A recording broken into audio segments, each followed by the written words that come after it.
Kekayaan merupakan hal yang dicari oleh banyak orang.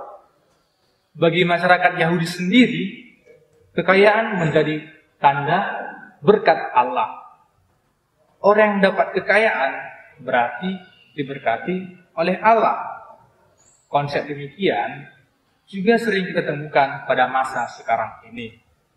Orang kaya seringkali dianggap memiliki karisma tersendiri, sehingga posisinya selalu diperhitungkan dalam masyarakat. Penginjil Lukas mengisahkan bagaimana seorang kaya yang bodoh. Pada dasarnya, orang kaya tidak ada yang bodoh. Mereka tahu cara yang tepat untuk menghasilkan kekayaan. Maka, apakah kebodohan yang dimaksud? Penginjil Lukas mengisahkan bahwa Yesus diminta untuk menjadi hakim. Hakim yang dimaksud adalah hakim dalam pembagian harta benda warisan. Yesus dengan tegas menolak permintaan itu. Yesus menolak karena dia mau menunjukkan jati dirinya sebagai hakim akhir zaman.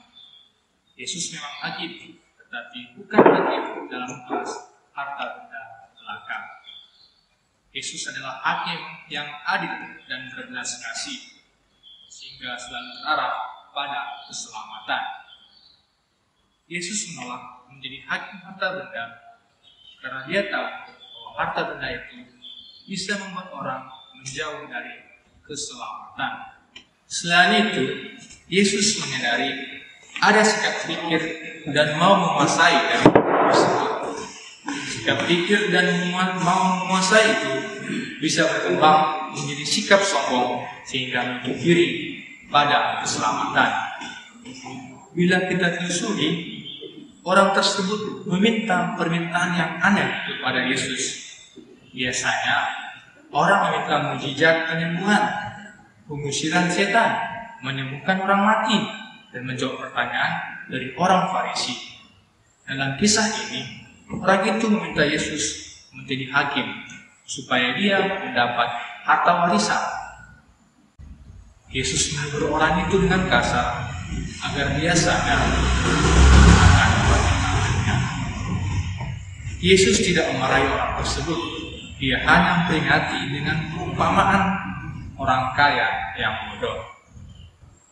Yesus mengisahkan bahwa ada orang yang sangat kaya sehingga harus memperbesar lumbung atau tempat menyimpan harta. Orang kaya itu merasa akan mendapat kebahagiaan bila memiliki harta berlimpah. Oleh sebab itu, dia berusaha menimbun-nimbun hartanya. Dengan harta tersebut, dia merasa mampu untuk mengatur dan mengendalikan hidup. Prioritas utamanya adalah memiliki harta yang banyak, bukan lagi menemukan kebahagiaan. Kebodohan orang kaya itu adalah salah memilih prioritas yang mengutamakan kekayaan daripada keselamatan. Tindakan dan pikiran demikian menjadi salah satu tanda bahwa orang tersebut sombong. Sombong yang dimaksud adalah sikap menutup diri dari orang lain atau bahkan Tuhan karena merasa mampu hidup sendiri. Orang kaya tersebut merasa mampu hidup sendiri dengan harta yang banyak. Dia mungkin bisa menguasai dunia, tapi dia tidak bisa menguasai hidupnya. Dia mungkin memiliki harta untuk membeli makanan, pakaian, atau hal-hal yang mewah, namun dia tidak mampu membeli kehidupan. Apakah ada yang bisa membeli hidup dengan uang? Sebenarnya Yesus tidak mempermasalahkan apakah umatnya orang kaya atau orang miskin. Memang dalam banyak kisah dalam Injil, Yesus menunjukkan sikap pro terhadap orang miskin, seolah-olah keselamatan hanya untuk orang miskin. Namun harus kita ingat, Yesus hadir ke dunia dan disalibkan untuk menebus seluruh umat manusia. Warta keselamatan disampaikan kepada semua orang, baik itu orang kaya atau orang miskin. Tidak ada larangan bagi si kaya atau si miskin untuk masuk kerajaan surga. Di antara murid-murid Yesus juga bisa kita temukan orang yang memiliki banyak harta seperti Matius atau Lewi, Yusuf dari Arimatea, dan para wanita yang mengikuti Yesus. Mereka orang kaya secara harta, namun juga secara iman. Mereka telah sampai pada kekayaan dalam Kristus. Kita sering melihat kekayaan sebagai satu rahmat Allah. Hal itu tidak salah, tetapi juga tidak benar sebetulnya. Harta tidak dapat menjamin kehidupan, tetapi jangan jadikan sebagai alasan untuk bermalas-malasan. Yesus tidak menilai harta, tetapi menilai hati. Yesus mengharapkan hati yang miskin. Hati yang miskin adalah hati yang kosong dan terbuka akan pemberian. Hati yang miskin adalah hati yang mau mengarahkan tatapan dan perhatiannya kepada Allah. Hati yang miskin selalu terbuka akan rahmat keselamatan Allah. Saudara-saudari, kita diajak untuk merenungkan kembali sikap-sikap kita.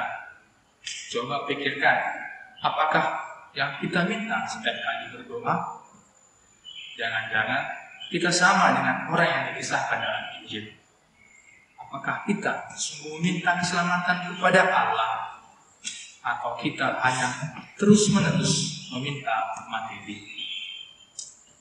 Apakah kita terus berdoa, Tuhan, aku mau mobil, Tuhan, aku mau rumah, Tuhan, aku mau sukses? Apakah itu doa-doa kita? Jelas tidak ada yang salah dengan doa-doa tersebut. Tetapi apakah semua itu mengantar kita pada keselamatan? Kita semua dipanggil untuk menerima rahmat keselamatan, tetapi juga kerap kali menyimpang dari panggilan itu. Allah mengundang kita menjadi orang yang berbahagia. Berbahagia secara mendasar, bukan lagi karena harta, tetapi karena merasa dicintai Allah. Mampukah kita mencintai Yesus yang berkorban di salib? Mampukah kita membayar pengorbanan Yesus? Ini kita diajar bukan untuk menilai harta kekayaan, tetapi menilai isi hati masing-masing. Masih adakah Allah dalam setiap usaha kita? Allah tahu apa yang kita butuhkan, bahkan semua yang kita inginkan. Tetapi Dia pasti akan selalu menjaga kita agar kebutuhan dan keinginan itu tidak membuat kita menjauhinya. Oleh sebab itu, bagi yang kaya ataupun yang miskin, kita semua diundang untuk berpartisipasi dalam karya keselamatan Allah. Kita diterima selama kita masih mengandalkan Allah, bukan harta, bukan kemampuan, bukan bakat atau popularitas. Allah menjamin seluruh manusia untuk selamat selama kita mau menerima jaminan itu.